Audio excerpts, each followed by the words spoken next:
Welcome to another episode of Wildcat Career Chat. My name's David Bennett. I'm the engineering teacher here at Central High School, and I'm here today with Miss Amy Albin. Hey, it's good to be here. Thank you for coming. Amy is a business owner and a graphic designer. So could you tell me a little bit about your business? Yeah, sure. So we have had, it's me and a business partner, and we've had our small agency for about 8 years now. We do everything from web design to print collateral to digital ads. The majority of our business, we actually do work for larger agencies, both here in Louisiana and also out of state.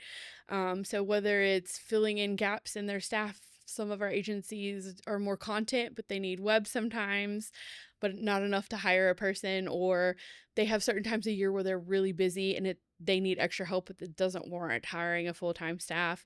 We sort of fill in the gaps for them. And so over the years, we've built a bunch of relationships with them. And then we also have some large clients where we work with like communication directors and help them sort of fulfill their marketing and design goals for the year.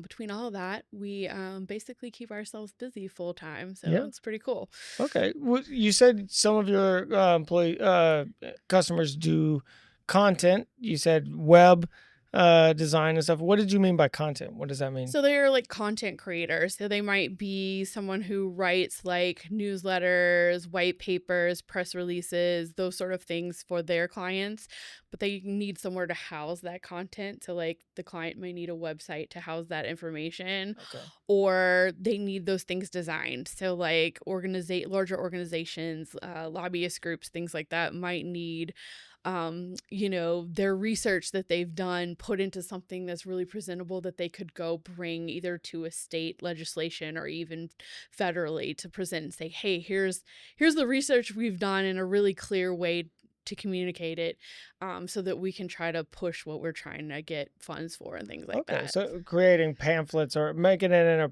in taking the data that somebody has and making it look nice so that it's easy to read. Yeah, digestible. So whether that's like we just finished a report with some stats, and we did both a print version, which I worked on, and then we did a scrolling report site where basically you scroll through and it's got the interactive graphs and all the information. And it's the same exact report. So someone can look at it on the web, or they can download a physical copy they can print and bring somewhere. Nice. So yeah, basically making information easily accessible or helping curate a story, right? Right. How do we want people to digest this information in a way that's easy to read and understand? Okay. So how did you get into this business, and like what got you started in the graphic design world? So when I was actually a senior in high school, my senior English paper, my final English paper, we had to interview someone in a field we were interested in and write a paper. And so I had a little bit of an inclination of like, I knew a little bit of what graphic design was. I wasn't really sure what it was. And so I had the privilege of shadowing someone who was a graphic designer for a nonprofit actually for a whole day. Just got to see what she got to do, and I left there thinking, man, I could actually see myself doing something like this. So at that point I began to kind of look into what does that look like. Are there programs for that in college? And so that's what led me to decide to study graphic design when I went to LSU, was because I was like, I like art. I like being creative. I also like computers. Like, this is something I could see myself enjoying doing on a daily basis. Right. And so you went to LSU for graphic design after you did your shadowing. And what did you do after you got your graphic design degree, or did you do any internships while you were doing your graphic design Sure. degree? Yeah. So I did 2 internships while I was in school. I actually was able to go back to the nonprofit that I had shadowed when I was like a junior, and I worked with the same designer for the next 2 years, like as an intern. So I got to learn more firsthand, just like with their team. And they actually had several designers, so it was really cool. They all kind of specialized in different things, and they would pull us aside. There were several of us interning, pull us aside and show us different things. So I was very blessed to learn some unique things from them, and then kind of because of that experience and my work at school, I was able to get a job working for the student organizations at LSU, under someone who was also a mentor. And so we actually did design work for like different orgs at LSU. So things like Black culture and the arts and just different things like that. And so we got to, like, if they had events, we designed the posters for it. And so that was a really cool experience because we got to learn how to actually really prep files for like to be sent to the printer. Like we Yeah. would design something and it would go to the head of these orgs, the student council members and things. They would review it, they would send feedback, and we'd have to make edits and send another revision. And then once they approved it, we actually had to prep the files, and thousands of them would get printed and put around campus. So it Yeah. was cool to actually go through the process of sort of working with the client for the first time, and Yeah. then prepping it and getting it to a printer, and then actually seeing it printed, physically printed, Yeah, around I made campus. that. Yeah. Mm. So just kind of the start to finish of what a project would look like in more of a professional setting once college was done. So I was able to do both of those things when I was in school, which was some great experience. That's awesome. So, after your college experience, you moved on and you went and got a second degree, right? That's Yeah, so not immediately. I mean, not immediately. Not Okay. immediately. So when I graduated, the economy was not the best. And so I actually did contract design work for like large format graphics for like the first year out of college. So like Okay. wall graphics, decals on cars, Okay. just to keep my hand in design and just like kind of touching that. And then after that, I was able to get a part-time gig working for a technology company, who was looking for another designer, and they were mostly in the web space. So that was an opportunity for me to learn some more web, because, at the time that I graduated, web wasn't as big of a deal as it is now. Yeah. They had like a few classes, but it wasn't like something you could specialize in. And so I started working for them, and I worked for them for, I guess, about 5 years. And then at that point, while I was still working for them, I actually did go back and get my master's in entrepreneurship and family enterprise. I didn't know that was the degree. So entrepreneurship and family enterprise. Yes. So what's the difference between that and like a master's in business administration? Like So what's it's the same thing, but it was the focus of the MBA was in entrepreneurship and family enterprise. So like okay. you could in the MBA program, you could pick a concentration. And so your electives were centered around that focus. So like some of the MBAs, they had MBAs that were focused specifically for people in healthcare, like a tract. Okay. So the electives and things in the MBA were around like if you were a nurse trying to be like a floor nurse, or like, move up and be more of a management position in nursing. The electives for that MBA were around that. So the I didn't one realize there was concentrations Yeah. within MBAs. I Yeah. showing my lack of knowledge here. No. So I went into it just because I was working for a small tech company. I was sort of managing at this point a small team of designers inside of the tech company. And so we were supporting the tech initiatives, so like applications and things like that and web, but then clients started to ask for things that weren't in that. And so over the years, it just kind of blew up to where we were sort of a little mini design firm inside of this tech company. So we were Okay. doing sort of two roles. We were functioning as a design firm for certain clients and then acting as support for the tech initiatives of the tech firm we were in. And so with that, I was just like, well, if we're going to grow the team, or, if I'm going to continue to sort of lead this, like, I think some like management and business classes would be helpful. I never went into it thinking, oh, I'm going to start my own business, or like this is going to immediately give me a bump in pay or anything like that. It was more like just I wanted to continue to grow in my career. And so that's one of the reasons I picked LSUS, was because they had a really great accredited online program, but it was not horribly expensive. So Okay. it felt like a good investment in my career, but not like I was getting into a ton of debt to with no guarantee of payoff, I guess is what I'm trying to say. You were Um, getting some management like roles put on you in your job, and so you said, "Well, I need some training in this." exactly, Okay. exactly. And so yeah, so that was really helpful. And so then I finished my MBA, and the same week that the tech company was bought by another larger tech company, a lot happened at the same time. And so we went from being kind of like a third of the company to about 2 or 3%. Oh wow. And they like really didn't know kind of what to do with us. And so after a couple months, it just became very clear that it just wasn't the right fit.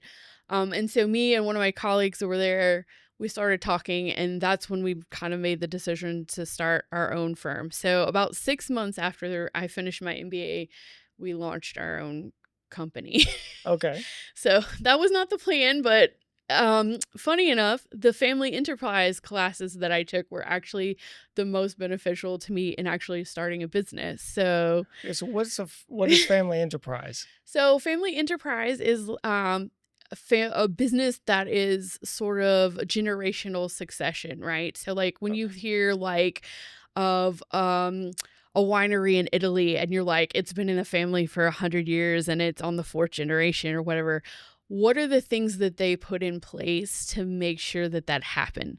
Because typically, what happens is the first generation works really hard, the second generation really benefits from it, but doesn't quite, value it in the way. And then the third generation is kind of just like handed it, and then they usually run it into the ground, because Yeah, they or didn't. sell it off. Yeah. So,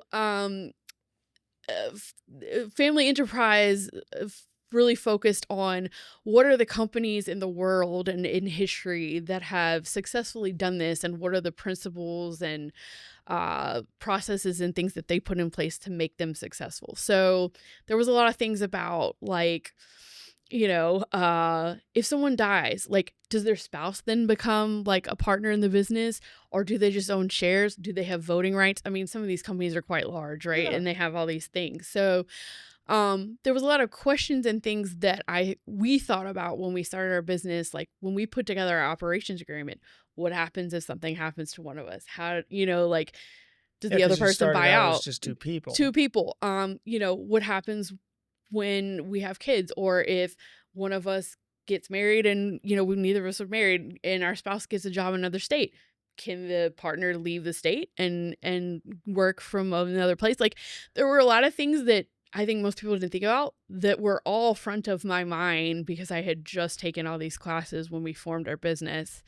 So So it really it paid off actually for you. really paid off. The classes I wasn't expecting paid off the most when I started my business, because it was just I had all these things that I hadn't thought of before, was exposed to them, and just kind of Yeah. was like, so when we met with a lawyer and drafted our contract of like, this is our business, we had a lot of questions I think maybe most people might not have had just because of that experience. So that was kind of a cool little extra nugget that came n- outside of just like the management and accounting and other typical business things Yeah, I got the out of my. standard skills that are required to run a business, but Yeah. you also had this other extra knowledge because Yeah. of your minor. That's cool. Yeah.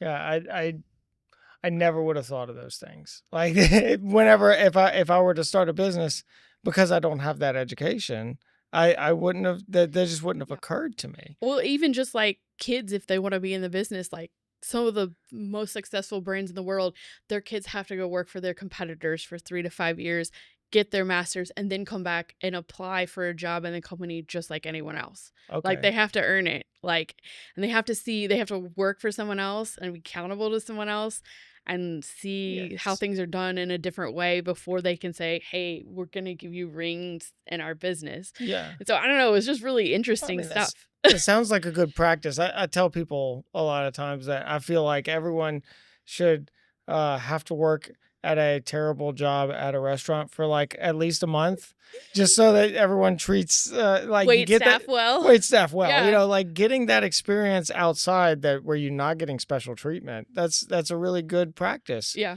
Uh, like you said, that probably would lead to the company lasting those generations instead of just piddling out. Right, because you weren't just hated something. So anyway, Yeah.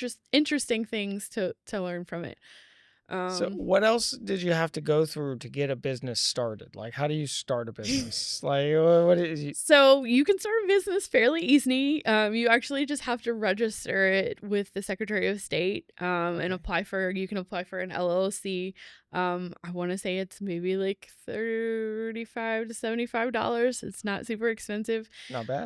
And what that does is it protects you personally. So if you were to get sued, and you're doing business as your LLC, whatever they come after, they can only come after the assets of the business. So they can't come after any retirement or savings or your car. So I always Mhm. recommend, even if you're doing something small, you can form an LLC. My business partner formed one when she was in high school. She had a jewelry business. So like Oh you can wow. be a high schooler and form a business.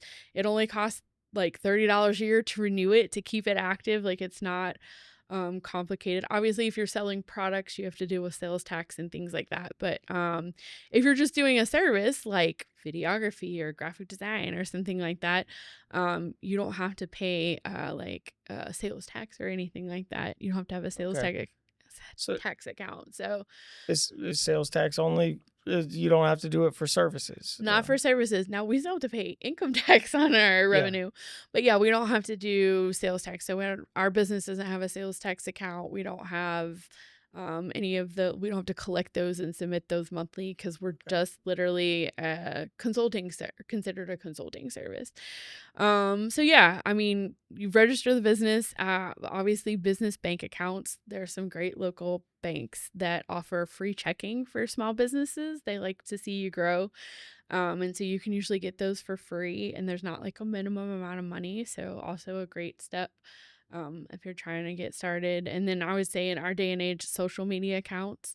Yeah. Also, I would say one good thing to look at before you start and name your business is to see what domain web URLs are available and Okay. what social tags are available. Because if something isn't available, but something is, you might want to stick to what is and try to make everything consistent. Yeah.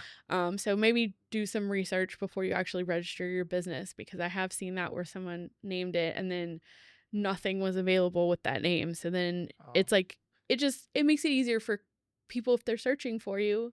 If your business name is the same as all your accounts, then it's easier for people Right. to find you. Yeah. You don't want to accidentally name yourself something that somebody's already Yeah. picked. And then there's also fun things too. There's like on cloud phones now. So like you can get a business phone number and it can ring an app on your phone. So then you don't have to give out your cell phone to your customers.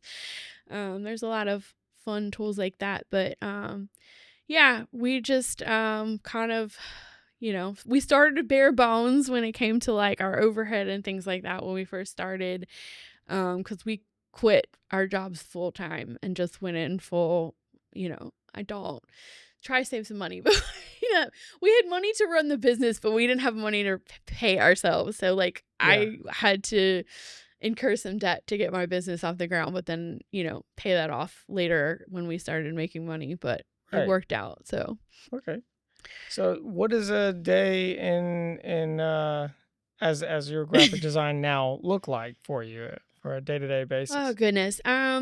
So I think so a general day would be like, just kind of checking in first with the email to see like are there any fires that came in, like something that went to print yesterday or something, and they're like, "Hey, we need this, something wasn't right," or that doesn't happen very often, but just if there's some kind of need that's like, "Hey, we know it's last minute, but we have a presentation in 2 hours. Can you like throw this together for us?" So kind of looking for that sort of thing. But then we have a project management system, and so we put our task in for a different, each of our agencies has like a section and we have the task for them. So it's really just looking at what's on my schedule for today. So it can be anything from I spend 6 hours working on one piece, like the report I talked about earlier when Mhm. we're laying out, or it can be 12 things that I do that all take me 30 minutes. So everything from like, hey, we need a graphic highlighting Earth Day, and it's for an installation company, and so they like use recycled glass to make their installation. So they want to do something cool. So like we're, I don't know, showing them grinding up the glass. They send a video. So then we're adding the logo and graphics and timing all that and then shooting it back to the client. So that might be something that might be a quick 15 or 30-minute project. Or, we might be designing a logo where we might spend a couple hours, deep diving, illustrating something, looking Yeah. at typography, colors, and that would just be for like that day. We might do that several days before we send a presentation to a client. So, and then we also have meetings, with some of our agencies and clients. So like, I might go a whole week where I have nothing. It's like super quiet. And then I may have a week where I have like 2 meetings every day, where we're on a Zoom call for 30 minutes or an hour, either talking about a new project or checking in on, hey, okay, now that we've got this draft, here's what our client is saying, or here's the issues that are coming across. What do we need? And just kind of talking through those. So it's a lot more fast paced for me. My business partner in the website, she'll spend a whole day. Well, I mean, she'll spend multiple days, obviously, in projects, but she could be in only 2 projects or 3 in a whole week. Whereas, like I said, I might have touched 12 on one day, 6 on another. Like I could have touched 40, 50 pieces by the end of the week. Yeah, that's just because of the nature of what you prefer to do over Yeah, what your partner does. exactly. But all of those things are needed by clients. So Right. yeah.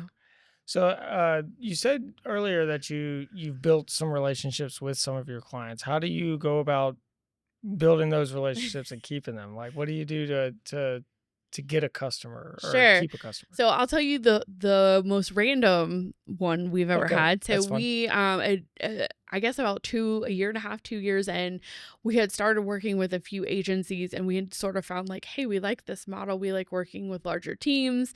They have ongoing work. It means we don't have to go out and have a salesperson selling our services. We can kind of just build a relationship. And so I combed the Marketing Association of America's website, and I think they had 700 agencies that were members. And I literally went to every one of their websites and looked to see if any of them talked about working with partners or contractors. And I found 12. And so then we like reached out to all 12 of them, and we had one reach back out to us. Which was interesting. And so we just kind of kept tabs with them for like a couple months via email. And finally they were like, hey, we have this smaller project we like to test out with you guys. Okay. Would you be interested? And we were like, yeah, absolutely. So we did it and it went really well and they loved it. So then they sent another one and it just kind of blew up. And now they're probably one of our top 4 largest clients. And I do probably about 50 hours worth of work a month for them. Wow.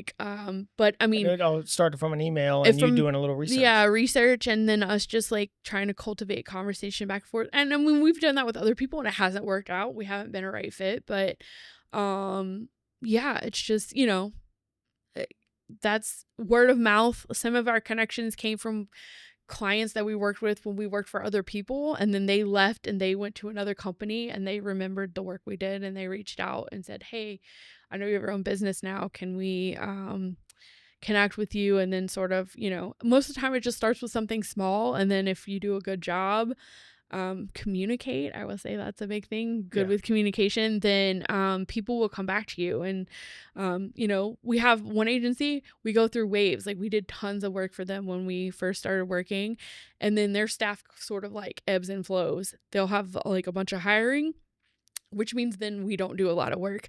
And then people will either leave or go on maternity leave, or like they'll reorg or something will happen. And then they're like, hey, we need more help. And like, then we'll do a ton of work for them for a few months and then they'll disappear for a while. But like, some people have retainers with their clients. We don't. We Okay. just kind of have found that we're more likely to be a better fit for people if we can kind of say, hey, you can kind of ebb and flow as you need us. A little bit more A little more flexibility. flexibility. I mean, it does mean that I have to kind of keep an eye on like what's happening with everybody to make sure we don't like just have no work. But we haven't really had that problem. Typically when some of our people are slow, others are busier than they normally are. And so it's Kind of we've been leveled very out. blessed, yeah, that it's leveled out. But yeah, just kind of, being a help to them, being of value to them and communicating and saying what we're going to do. And then, we've just done it. And if you keep doing it, then, they'll keep working with you. Yeah. So You mentioned retainers. What could you define that for someone who might not? sure. So a retainer is typically like an agreement between two companies. Sometimes it's between a client and like a design agency where they say, hey, we're going to pay you X amount for a certain amount of hours of design work every month. They usually do it to where it's like level billing so that the customer is paying the same thing every month. But then like if one month is busier and one month that's slower, it doesn't matter. It's kind of like the bucket of hours for the whole year. Yeah. And so some contractors do retainers with design firms they work for where they say, I'm not going to work for you unless you guarantee me 15 hours a month Yeah. or whatever. It's almost like a subscription fee. Right, exactly. Yeah, like we're gonna pay you this amount, and you'll be ready to work for us whenever we need you. I prefer to just bill when we do the work. Like, I don't particularly like having money in my account that we haven't done the work for. Yeah, I'll do it. I can see that. Sometimes we have needs, like I have some government entities, and sometimes we'll be in a situation where they have dollars to spend at the end of the year, but like the details aren't in it and we can't really start the project till January, and I'll go ahead and bill them because it's like if they don't spend the money they lose it. So it's like Yeah. I'll bill them in December, but we know like in January, February, we're going to actually do the work. I'll do that in those rare occasions, but I don't particularly like, holding on to money. Yeah. Well, and it might be you probably have some customers that prefer it that way, right? Yeah. That's what you mentioned. Being a little bit more flexible, especially as a small company, is probably seen as an advantage for some.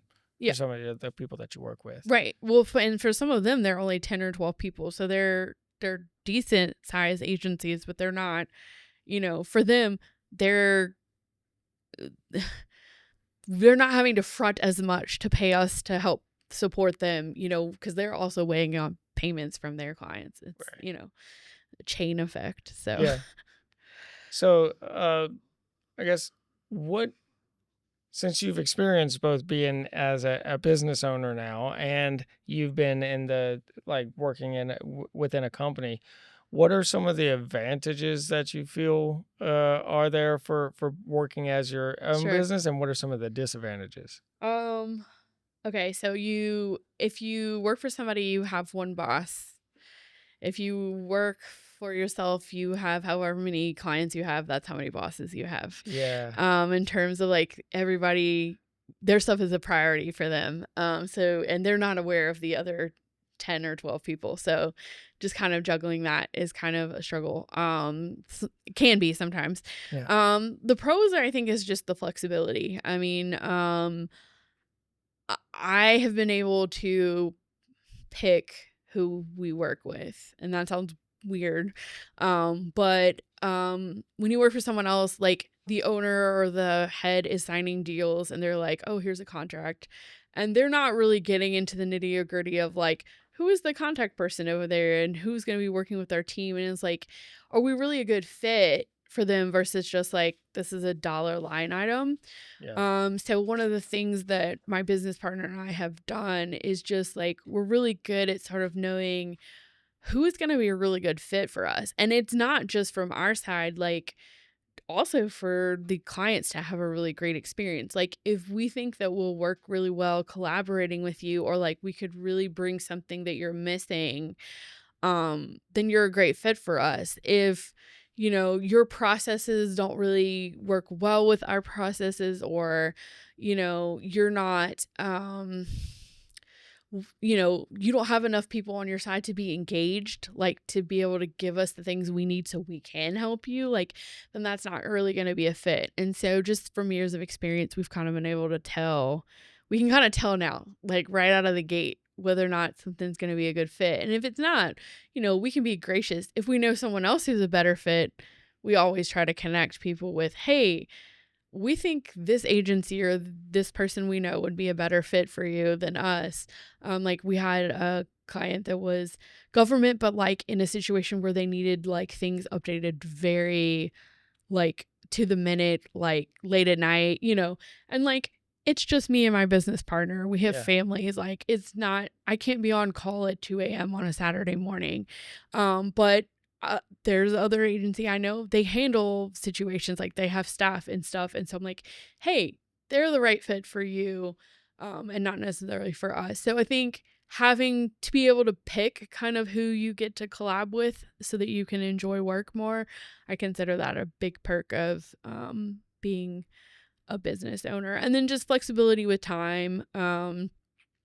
You do have to manage it though. You have to, you can easily just bring work home all the time, but being able to take time off with your family if you need to, or flexibility of, this is the only time the doctor has an appointment and I Yeah. can, go and then I can work later and still meet all my deadlines and take care of my clients. And I'm not, a boss is not like, why were you in at 10 today? Yeah. Even though you're still planning on working till 7 to get everything done. So, I definitely think that's, a another perk of the time flexibility of being your own boss. So, Yeah.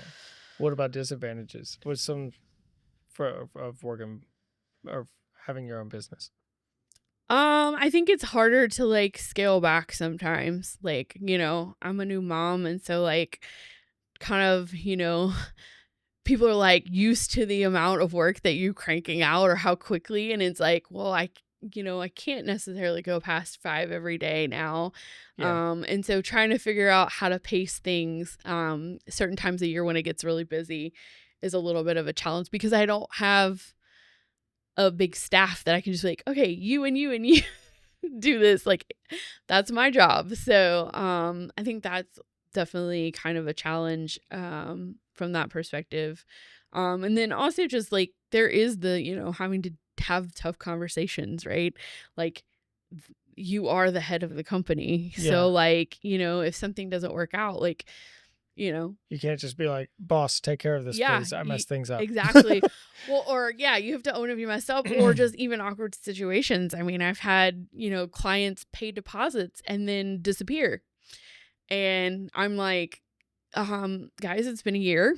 We've been trying to get in touch with you. Like, I'm gonna refund you your deposit because like I'm not gonna hold on to it. And then, like they're like, what? What, but we were ready to start. I'm like, it's been a year. Like, so Yeah. like having to have those tough conversations sometimes are like not that's not the unfun part. Yeah. And then also taxes. Yeah. Yeah. You just got to figure it out. So yeah. Yeah. So, what are some of the things as far as just being a graphic designer that you think are your favorite parts? What makes you the most happy whenever you're graphic designing? Mm, that's a great question.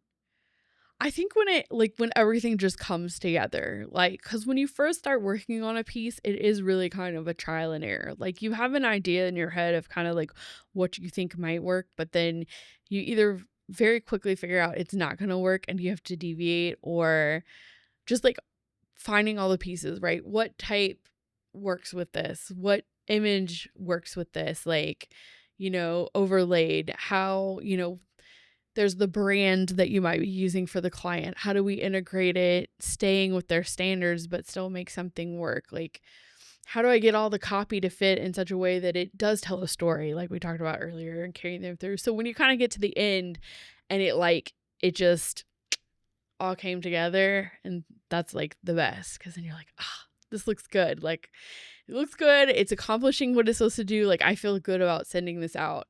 And that does not always happen. Sometimes things are close and they're not there and they have to go out anyway. Yeah. But yeah, when it kind of just, when you feel like, can feel really proud about something that you've put together and feel like you actually gave someone a useful tool, whether that's, you know, advertising a product, an event, or connecting with people. I think that's probably the best part. Yeah, there's something really satisfying when you work on something that's creative, like what you do, and it works out. Mm-hmm. It's like, and then you, I think there's also maybe a benefit to having projects, whereas as instead of like long overhauled types of jobs where you're Yeah. just kind of like maintaining a thing, whereas you're doing batches. Right. Like you did this thing and now you can say, I finished that one. You check off your list. Yeah. I love checking off a list. Yeah. I Yeah. hear you. So, Yeah. uh, other favorite things. What about whenever you were in college? What were some of your favorite stuff that you did whenever you were in your undergraduate degree? Ooh, that's a great I call. mean, it might be thinking back, but Um, so one thing I thought it's like kind of adjacent to graphic design that I did that I really liked is I took a bookmaking class. oh, fun. And so we learned how to like stitch books together, but then we got to play with like the old typography, like when they used to like, have to lay out all the type and print out stuff. So Okay, we like actually got to lay out like a page and print it out. And so just like getting to see like type in real size with like the spacing and stuff, and how that translates to like the numbers and stuff in the digital programs like Illustrator and InDesign was just really cool because it was like this tangible version of like, here's this giant T that I'm holding in my hand, and like this is what 24 font looks like, yeah, like in real life or whatever, so that was kind of cool. And then just also like thinking, man, we have it so like me talking about cranking out stuff in 15 minutes. I'm like, that didn't happen, yeah. back when you had to lay out type Yeah, and to stuff. literally place each letter is like Yeah. way slower than typing. Yeah. Yeah, that's Yeah. Or and then go look because they'd be in drawers, like and uh, separated into all you these gotta little find your squares. letter. Yeah. So that was really cool. And then I'm trying to think what else was a lot of fun. We did we had a semester where we had to create a brand, like a company brand, a toy brand, and then like create a product for it, so like a board game or something. And that was fun. I illustrated a bunch of jungle characters, and so that was like probably one of my favorite like school projects that I got to work on just That's because it was like a whole semester. So it was like probably the first time that we'd ever done something where you're creating a brand and then you're having to carry it through a bunch of stuff. So like we had, like the display in the store or like mailers advertising the product, like, and that's something you would do in real life. So like right. if you're That feels more realistic mhm, than some of the other projects that you might have done as like single things. single thing or how to take this design and like apply it to multiple applications, which is something that we do now regularly if we're working on an event or, a product or anything like that. So, Well, cool. yeah. Kudos to whatever professor got you to do that because Yeah. that's a really good idea. Yeah. Yeah. And then I guess my last question will be what I usually ask at the end is if you have any advice for students who are interested in either becoming a business owner or going into a graphic design type of Yeah. field, what would you like to tell students? Okay, so I would say for the entrepreneur, um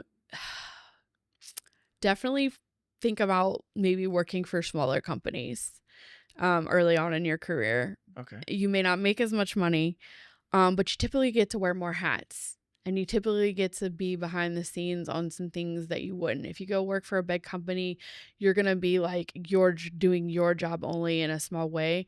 But if you work for a smaller company, the odds of you getting handed more responsibility, or just being privy to like higher things up or how the inner workings of business, it's gonna be more likely. So I would say Okay. whether you're interning in high school or college, or even after, looking for a job, if entrepreneurship is ultimately your goal, then, that is probably a better route for you to go early in your career, and then and find some great mentors, whether those be in those small companies you're working in or outside of, because I learned a lot um, in high school. I worked for a small business the end of high school, and I learned a lot just because it was small and I got to see a lot of things behind the scenes. And then same thing, the tech company I worked for initially was smaller. And so, like I said, by the time I finished my MBA, we had grown and we had a small little team, and I was tracking like how much money we were generating from design and how much our overhead on the payroll of our designers was. Now, it wasn't the full picture because I wasn't doing, utilities and rent, but it was a small snapshot of what it's like to be a business owner and like know how much money is coming in, what are our expenses, how are we able to pay everybody. And I don't think I would have had that experience if I was a junior designer at some large design firm, right? Right. So I think if you're looking for the entrepreneurship, maybe look for entrepreneurial businesses that are maybe not huge yet, that you can actually get in the weeds and like learn some different things. That's great advice. Yeah. So for a designer, I would say teach yourself how to learn. And that sounds really weird. But I remember being in college and being frustrated because our professors didn't really teach us design programs. Like they kind of just gave us assignments and we were kind of left at our own devices to like learn it. And my professor would always say, we're teaching you the principles of design and typography and color. And if you know these things, you can apply them to anything. Technology will change. And I'm like, okay, that's great. Well, here we are almost 20 years later. And, I'm having to figure out how to integrate AI into my job. Yeah. And things are fast paced and changing. And so I would say, don't be afraid to learn. And also you guys have way more resources. I'm gonna date myself here. YouTube was invented while I was in college. Okay. So like there were no YouTube tutorials on how to use Illustrator or how to do this thing. Like now you can just like type in how do I do this in InDesign and a 20-second video pops up. Yeah. So like learn. All I can say is like there's tons of resources. Give yourself fake assignments. Like take your favorite menu from your favorite restaurant and redesign it. Yeah. And say, hey, but you know what? I've been wanting to learn how to do this thing. I'm going to force myself to learn how to do that thing and apply it to this menu or something like that. So that you can, get, and then I would say, I think interns should be paid. I'll say that. It's more of a thing now than it was when I was in college, but also don't be afraid to intern for free. Like, don't be afraid to say, hey, look, I just want to learn design and agency stuff. And can I come 2 days a week, on my off days from school and be here for 4 hours? And I'm happy to like go make a coffee run or do whatever and sit by your designers and your AI guys and just everybody and just learn. And if you do that and you're faithful and you're committed, you might be surprised. They might give you something small to work on. And then, it might grow into a job, or if not, it may grow into experience that lands you a job. So, and I realize that's a lot because you may have to have another job to pay your gas and your bills, but like, don't be afraid to like, just, put yourself out there in that way. Get your foot in the door somewhere. Yeah. Yeah. That's great advice. So thanks so much for coming. I really appreciate everything you've said and shared. Oh, thank you so much for having me. It's been a pleasure. That's another episode of Wildcat Career Chat. I'm David Bennett, reminding you to find your passion and build your future.